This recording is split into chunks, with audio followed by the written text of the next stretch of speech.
संतों का संग करो जितना समय मिले, बुरे लोगों का संग मत करो। शराबी का, जुआरी का, व्यभिचारी का, इन तीनों का संग जल्दी, जितना जल्दी हो सके छोड़ दो। मैं फिर एक बार याद दिला रहा हूं, माताओं कान पकड़ के अपने बच्चे को बार बार थप्पड़ मार मार के गाल पे एक ही चीज अपने बच्चे को सिखाओ कि तीन लोगों का संग मत करना, जुआरी, व्यभिचारी और शराबी। इन तीन लोगों का संग कभी मत करो, चाहे वो कितना भी बड़ा अरबपति हो, कितने भी बड़े पद पे बैठा हो, कोई क्यों ना हो। ज्वारी, शराबी, व्यभिचारी, इन तीनों का संग करेगा तो एक दिन तुम्हारा भविष्य नष्ट हो जाएगा, गर्त में चला जाएगा। अब आप कहो हम तो ग्रहण ही नहीं करेंगे, आप कहो हम तो उसकी बुरी आदत हम लेंगे नहीं। अरे मेरे प्यारे, कई बार वो बुरी आदत लेनी भी नहीं पड़ती, संग के कारण फंस जाता है आदमी, मात्र संग के कारण। और ऐसी बात अगर मेरी बात पे विश्वास ना आए तो हमारे पुलिस वाले भैयाओं से पूछ लेना, यहां बैठे अब कथा के बाद। अरे बोले साहब मैं थोड़ी था, इसने गोली चलाई। बोले गोली तो इसी ने चलाई, पर तू वहां था तो सही। अब बेचारे ने माने चलाई नहीं, वो तो बाइक पे पीछे बैठे हुई हो, चलाई तो नहीं थी पर था तो ना बेटा, इसके लपेटे में तू आ गया, अब चल। और ये तो वैसे चंबल है, चंबल क्षेत्र है, यहां तो आए में अच्छे अच्छे काम पे। अरे हमारे ब्रज में एक बड़ा अच्छा दृष्टांत दिया जाता है। चंबल के कुछ लोग गए एक पंडित जी के पास, बोले हमें कथा करवानी है तुम्हारी।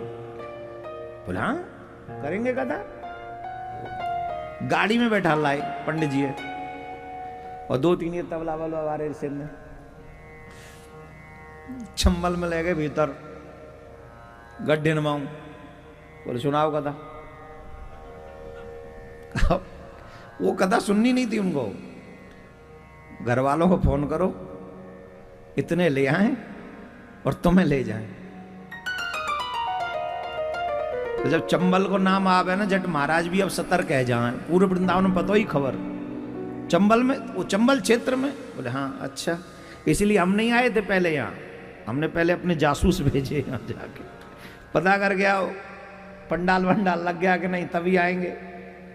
नहीं हमें तो पता है बड़े अच्छे लोग हैं ये तो, लेकिन ये सच्ची घटना है। चंबल में वो पंडित जी को हर ले गया और फिर कूट ढंग से सेवा करके, कूट काट के उनको फिर करनी पड़ेगी, नहीं तो फोन नहीं करेंगे, फोन नहीं करेंगे तो पैसा नहीं आएगा। तो सेवा कर करू के फिर सेवा लेके फिर सेवा करके भेज दिया। राधे राधे बोलना पड़ेगा। हाँ ऐसी सेवा मत करियो मेरी, बस प्रेम से सुनते रहो, यही सेवा हमारी। कथा सुनो मन लगाए के, राधे राधे बोलना पड़ेगा। संग से आदमी दूषित होता है, याद रखें, संग से आदमी दूषित होता है। एक बहुत अच्छा दृष्टांत है, पौराणिक दृष्टांत है। संग को वर्जित किया है कि बुरे लोगों का संग मत करो। इसका एक बहुत गजब का उदाहरण है, सुनो। एक बार हंस अपनी हंसनी को लेके जंगल में होके जा रहा था, वहां कुछ कौवे मिल गए उसे।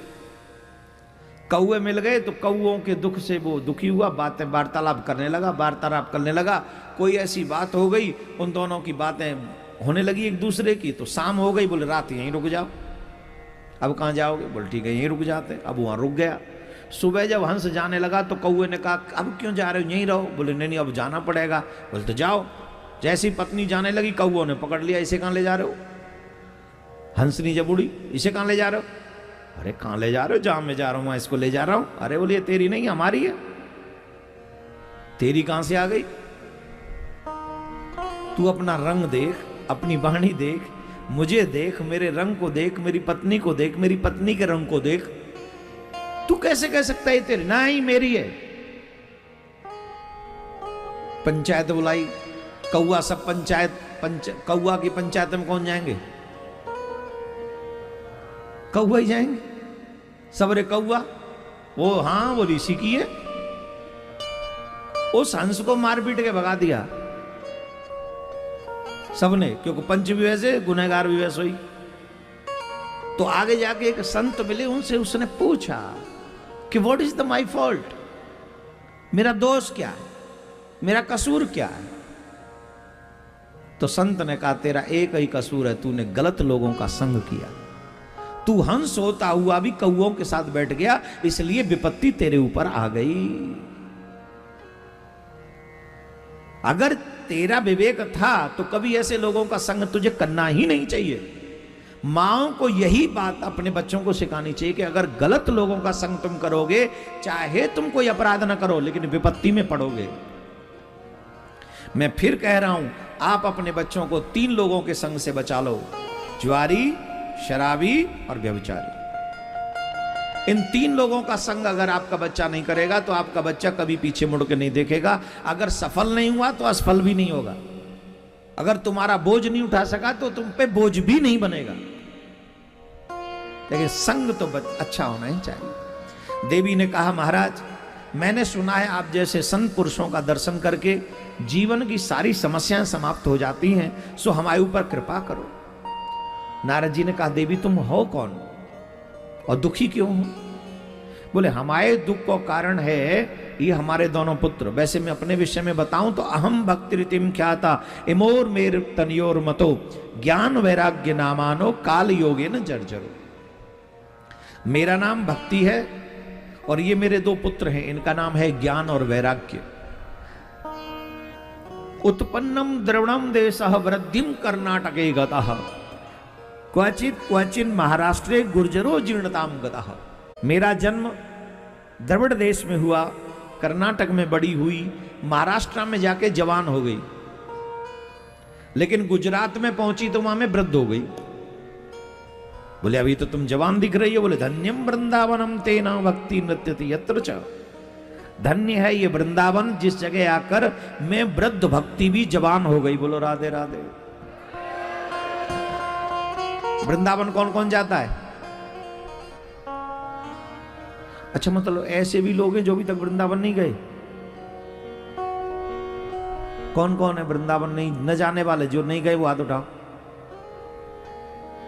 ये बच्चे तो खैर कोई बात नहीं, अभी तो तुम्हारी, लेकिन बूढ़े बूढ़े अभी तक ना गए का यहीं रह जाओगे का?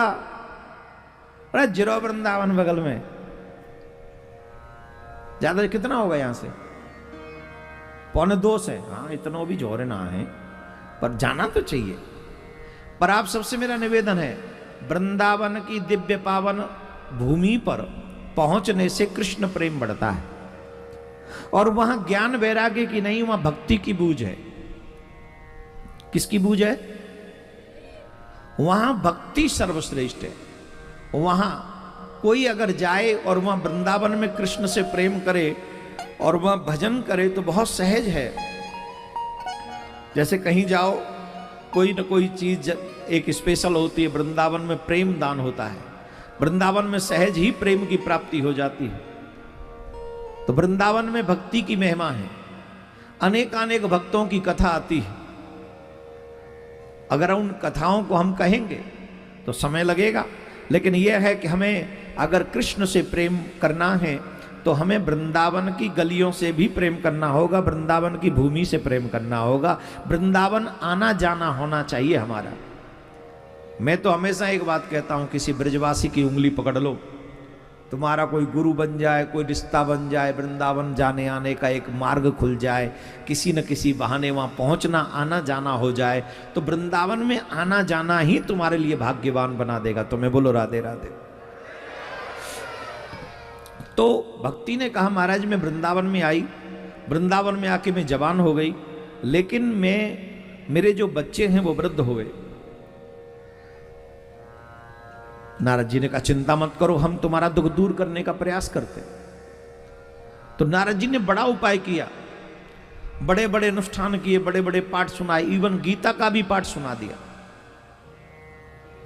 गीता का पाठ सुनाया और गीता के पाठ सुनने से भी जब उनके कष्ट दूर नहीं हुए तो उस समय देवर्षि नारद दुखी होकर बद्रिकाश्रम गए और बद्रिकाश्रम पहुंचकर देवर्षि नारद ने सनकादिक ऋषियों से जब उनका मिलना हुआ तो अपना दुख सनकादिक ऋषियों को बताया। सनकादिक ऋषियों ने कहा कि तुम क्यों चिंता करते हो? अगर तुम ज्ञान वैराग्य का कल्याण कराना चाहते हो तो हमारे कहने से एक कार्य करो। बोले क्या? ज्ञान वैराग्य को तुम श्रीमद् भागवत कथा श्रवण कराओ। जब उनको तुम भागवत कथा श्रवण कराओगे तो उनको उनके कष्ट से मुक्ति मिल जाएगी। महाराज, हमने तो उन्हें गीता का पाठ भी सुनाया, वेद मंत्र भी सुनाए, तो भागवत वेदों का सार ही तो है। तो ऐसा कौन सा है कि जो भागवत से मिल जाएगा और उससे नहीं मिला? बोले सुनो, आप लोगों ने आम खाए? किस किस ने खाए? हाँ, आम का पेड़ खाया है? पेड़ खाया? अच्छा बताओ, आम ज्यादा मीठा है कि आम का पेड़? जोर से बोलो।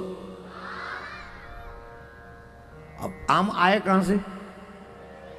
तो फिर पेड़ क्यों नहीं खाते?